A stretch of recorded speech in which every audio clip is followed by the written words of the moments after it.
अस्सलामुअलैकुम my YouTube family. तो कैसे हैं आप सब? आई होप कि आप बिल्कुल ठीक होंगे। मैं भी आप सबकी दुआओं से बिल्कुल ठीक ठाक हूँ। तो गाइस, आज हम बात करने वाले हैं कि जॉइंट फैमिली में रहते हुए आप लोगों को कौन कौन से नुकसानात फेस करने पड़ते हैं। तो मेरे चैनल पे जो न्यू आए हैं प्लीज़ मेरे चैनल को ज़रूर सब्सक्राइब कीजिएगा, ठीक है। और मेरी वीडियो जो है पूरी देखिएगा। जब तक आप लोग पूरी वीडियो नहीं देखेंगे आपको कुछ भी नहीं समझ में आएगा। तो स्टार्ट करते हैं, ठीक है। पॉइंट वाइज मैं आप लोगों को एक चीज़ डिस्कस करूँगी, गौर से सुनिएगा जब भी आप लोग को समझ में आएगा, ठीक है। तो गाइस, सबसे पहला पॉइंट ये है कि ना आपकी लाइफ में जो है ना कोई भी प्राइवेसी नहीं रहती, मतलब कुछ भी पर्सनल नहीं रहता।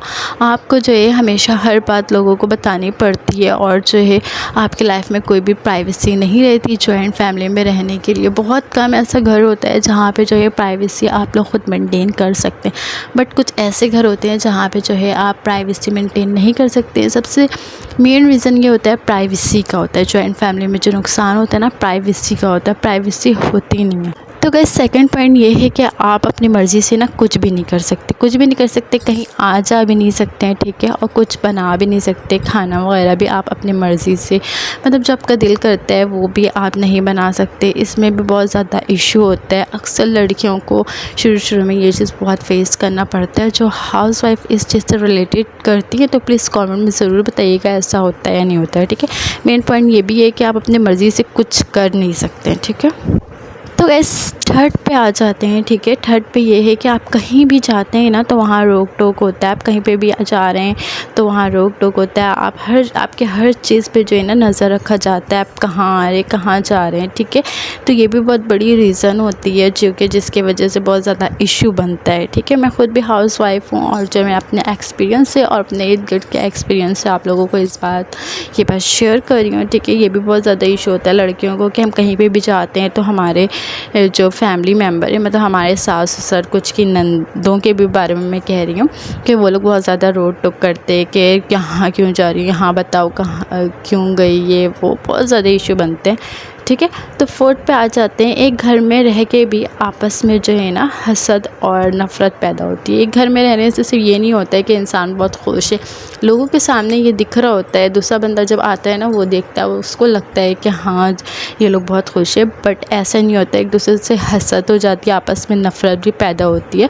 हर की बात नहीं कर रही हूँ मैं, कुछ घरों में ऐसा होता है कि साथ रह के भी इंसान साथ नहीं होता है। मतलब इससे अच्छा मैं कहूँगी कि दूर के ही रिश्ते होते हैं, कम से कम वो प्यार मोहब्बत तो होती है कि आपस में बंदा आता जाता है, मिलता हंस बोल के। लेकिन साथ रहने में ये नुकसान होते हैं कि ना आपस में ना एक दूसरे को देखना, जलन, हसद होना बहुत होता है इशू, ठीक है। तो ये भी मेन एक रीज़न है जो मैंने आप लोगों से शेयर किए। तो 5 नंबर पे आ जाएं कि यहाँ पे मतलब 5 नंबर पे ये अक्सर की सासें जो है ना, अक्सर लोगों की सासें जो है ना तंज ताना देती है। कुछ के ससुर भी होते हैं जो कि बहुत ज़्यादा तंज करते, ताना देते हैं, ठीक है। किसी भी हवाले से हो गया, ज़रूरी नहीं है, कुछ भी इशू हो सकता है कि बहुत ज़्यादा उनको जो है ना ताना दिया जाता है, बातें सुनाई जाती है, जिसकी वजह से भी ना बहुत बड़ा नुकसान होता है, सहनी टेंशन होता है, ठीक है। ये भी बहुत बड़ा रीज़न है। तो गाइस, 6 नंबर पे आ जाते हैं, ठीक है। तो किसी किसी की ना नंदे ऐसी होती हैं कि नन आती है, हर चीज़ जो है नोट करती है, आप क्या करें आप क्या नहीं करें, आप उनके साथ बैठ के बात नहीं कर रहे हैं या फिर आप खाना नहीं खा रहे। बहुत सारे इशू होते हैं कि जिसकी वजह से आप जो है नहीं कभी कभी नहीं कर पाते हैं वैसा उनकी मेहमान नवाजी, कुछ भी इशू होता है। बट नंद होती हैं, कुछ नंदों की बात कर रही हूँ, 90% नंदे भी ऐसी होती हैं जो कि अपनी भाभी पे जो बहुत ज़्यादा हर चीज़ उनके नोट करती हैं कि भाभी ऐसे करिए वैसे करिए, भाभी ने ये लिया वो लिया, हर चीज़ पे नज़र रखती हैं, ठीक है। मैं 90% नन की बात कर रही हूँ, ठीक है। उसमें से 10% कुछ अच्छी भी होंगी। जो अच्छी देख रही हैं तो वो भी बताइए कि आप अच्छी हैं या बुरी हैं, वो तो दूसरा ही बंदा बता सकता है, ठीक है। तो गाइस, 7 नंबर पे आ जाते हैं कि 7 नंबर पे जो इशू होते हैं अक्सर लड़कियों को वो ये होते हैं कि ना आप ना कभी भी कोई भी काम करके अगर फारिग बैठे हुए हैं तो ये ना आपके ससुराल वालों से ना देखा नहीं जाता, ख़ासकर जॉइंट फैमिली में कि ना कि बहू जो है ना हर वक्त दिन भर जो है ना काम में लगे रहे, वो फारिग होके बैठे ना, जस्ट वो काम ही करते रहे। अक्सर सासें इस मतलब ऐसा ही होती हैं, मैंने ये चीज़ देखा है, ठीक है। वो चाहती हैं कि बस हर वक्त मेरी बहू जो है वो काम ही करते रहे, अगर वो वो फारिग बैठी हुई है तो उसमें भी बहुत ज़्यादा मुँह बनता है, ठीक है। तो ये भी एक मेन रीज़न है, बहुत बड़ा नुकसान है कि लड़कियां जो है ना फारिग वक्त में आराम नहीं कर सकती हैं। बहुत सारे घरों में ऐसा होता है और मैंने देखा भी है। तो 8 नंबर पे आ जाते हैं गाइस। ऐसा भी होता है कि आप जो है ना घर का जितना भी काम कर लें, ठीक है, अपने ससुराल वाले को इम्प्रेस करने के लिए जितना भी काम कर लें, बट जो है ना आपको तभी बातें सुनना पड़ता है। आप जो है जितना भी अच्छा कर लें, जितना भी अच्छे से रह लें और जितना भी उनके लिए कर दें, आप काम जितना भी कर सकें, आप एक क्या कहूँ, एक अपने आप को अंदर से ख़त्म करके लोगों का दिल जीत रहे हैं, ठीक है।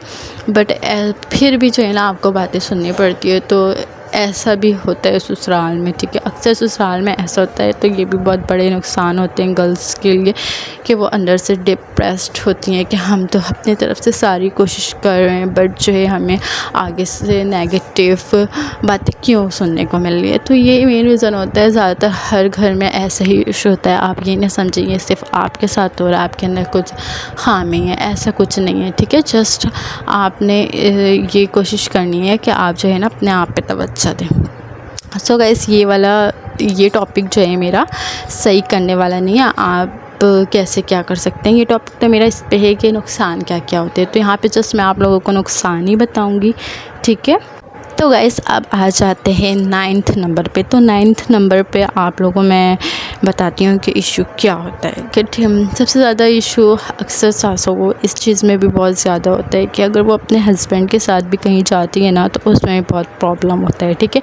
अगर अब हस्बैंड के साथ कहीं पे भी जाती है, कोई पर्सनल काम भी हो सकता है, तो उन्हें बताओ लाजमी, ठीक है। बेटा अगर जो है अकेले जा रहे बाहर तो वो अपनी माँ को नहीं बताएगा, बट जो अपनी बीवी को साथ में लेके जाएगा ना, तो लाजमी जो है पूरी फैमिली को बताना उसको लाजमी है। ख़ासकर सास ससुर को तो बताना लाजमी है कि हम कहाँ जा रहे हैं। बट ये बहुत बड़ा नुकसान होता है। मैं कहती हूँ कि हस्बैंड वाइफ है तो इन लोगों का भी कुछ पर्सनल हो सकता है। बहुत सारे पर्सनल काम भी होते हैं जो कि इंसान घर में नहीं बता सकता, कुछ पर्सनल भी रखता है। तो ये बहुत बड़े नुकसान होते हैं, ठीक है। आई होप कि आप लोगों को मेरी वीडियो पसंद आ रही होगी। अभी तक जो मेरे चैनल पे हैं, जो मेरी वीडियो देख रहे हैं, तो प्लीज़ मेरे चैनल को ज़रूर सब्सक्राइब कीजिएगा। अभी वीडियो ख़त्म नहीं हुई, ठीक है, अभी बहुत सारे पॉइंट बाकी हैं तो मैं भी आप लोग से डिस्कस कर रही हूँ।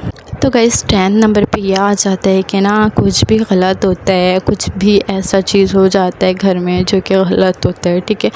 तो ज़्यादातर ये होता है कि सारा इशू जो है ना वो भाभी पे लग जाता है, मतलब बहू पे लग जाता है कि इसके वजह से वो इसके वजह से। लोग इस चीज़ को नहीं मानते कि वो भी किसी के घर की बेटी है, किसी के घर की इज़्ज़त है, बट जो है उसको जलील करते हैं, बहुत ज़्यादा उन्हें हार्ड वर्ड यूज़ करते हैं उनके लिए, ठीक है। और उन पे ही इल्ज़ाम लगा देते, अगर ये सही होती तो सब सही रहता है, इसकी वजह से ये ख़त्म हो गया, ये हो गया, वो हो गया, हो क्या कोई भी रीज़न हो सकती है, ठीक है।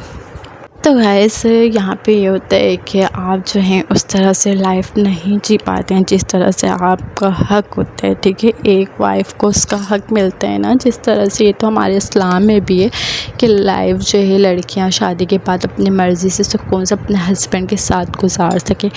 तो ये हक जो है ना अक्सर लड़कियों को मिलता ही नहीं है, बहुत बुरा होता है। और मैं इस बात से एग्री करती हूँ कि लड़कियों को अपना हक मिलना चाहिए, ठीक है। और मेन पॉइंट पे आ जाते हैं। सबके सामने ना कुछ ससुराल वालों में ऐसा होता है कि मतलब सबके सामने ना बहू को जलील किया जाता है। मतलब बाहर के लोग, बाहर की आंटियाँ भी आती हैं ना, तो उनके सामने भी बहू को ना ताने दिए जाते हैं या बहुत सारी बातें सुनाई जाती है जो कि बहुत ज़्यादा गलत होता है। ये भी बहुत बुरा होता है, बहुत बड़े नुकसान है। मतलब ये जॉइंट फैमिली में रहने के बिला वजह का, जब लड़कियों को हक है कि वो अपनी मर्ज़ी से रह सके बिला वजह का, मतलब ख़ुद की बेटियां तो अलग रह रही होती हैं, खुश रह रही होती हैं, बट जो है ना वो लोग चाहते हैं कि हमारी बहुएं ना जो जॉइंट फैमिली में रहें और जो है ना हर चीज़ बर्दाश्त करें, ठीक है। बट वो अपनी बेटियों के बारे में ऐसा नहीं सोचते हैं। सोचते हैं कि हाँ वो अलग रहे, खुश रहे, अपने मर्ज़ी से रहे, पकाए खाए सोए, जो दिल करता है करे, घूमे फिरे। वो अपनी बेटियों के बारे में तो इतना अच्छा सोचते हैं, बट अपनी बहू के बारे में सोचते हैं कि हम तो बहुत अच्छे हैं भाई, हम तो कोई गलतियाँ नहीं करते, बट हमारी बहू क्यों होगी अलग, जो कि अपनी गलतियाँ लोगों को नज़र आती ही नहीं हैं।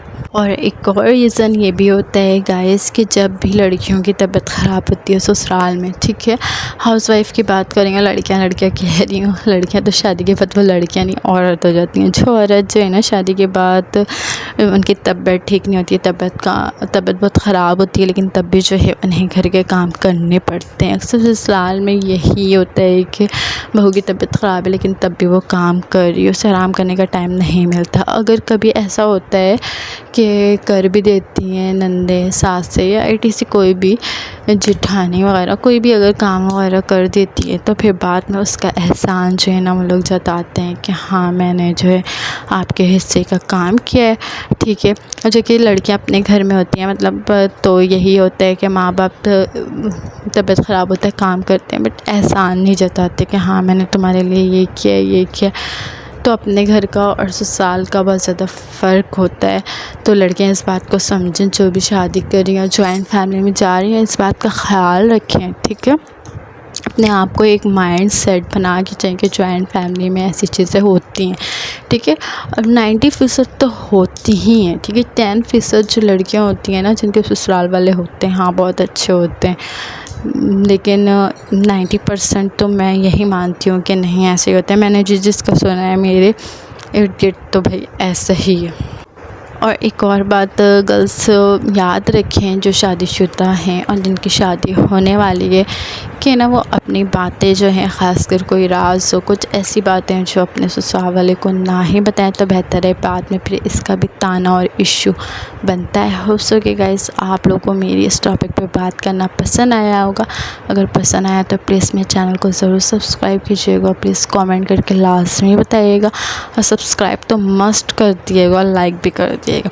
अब मिलते हैं कल एक नेक्स्ट वीडियो के साथ, तो नेक्स्ट टॉपिक के साथ। जब तक के लिए अल्लाह हाफिज़।